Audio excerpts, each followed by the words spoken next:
Kuasa hukum Vina Cirebon Hotman Paris Hutapea mengatakan Linda, teman Vina yang diduga kesurupan, tidak sah dijadikan saksi untuk penyidikan kasus pembunuhan kliennya. Menurutnya, hal itu hanya bisa dijadikan sebagai petunjuk, namun tidak dapat dijadikan saksi. Sebab, Linda yang diduga kesurupan arwah Vina itu tidak bisa menjadi saksi karena tidak melihat langsung kejadian itu. Pernyataan ini disampaikan Hotman saat jumpa pers di Mall Kelapa Gading, Jakarta Utara, Rabu 29 Mei 2024. Mungkin hanya sekedar petunjuk tapi bukan saksi. Di mata hukum kita belum diakui orang kerasukan itu sebagai saksi, sebagai bukti. Petunjuk boleh, hanya untuk guidance boleh. Jadi itu bukan bukti.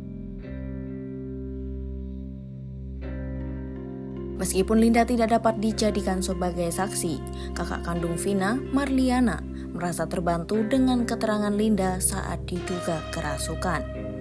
Pasalnya, dengan adanya informasi tersebut, kasus yang menimpa Vina dan kekasihnya Eki bisa terungkap sebagai kasus pembunuhan, bukan sebagai kecelakaan tunggal seperti awal dugaan polisi.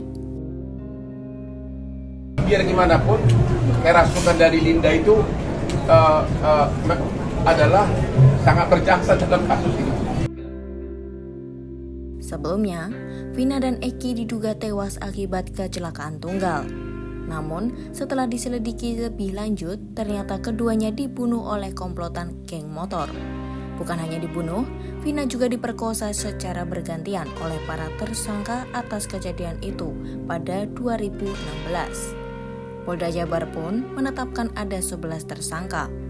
Namun, hanya 8 tersangka yang berhasil ditemukan keberadaannya dan ditangkap, hingga pada akhirnya Polda Jabar kembali melakukan penyidikan atas kasus Vina dan berhasil menangkap Peggy Setiawan yang merupakan satu dari ketiga DPO yang selama ini dicari.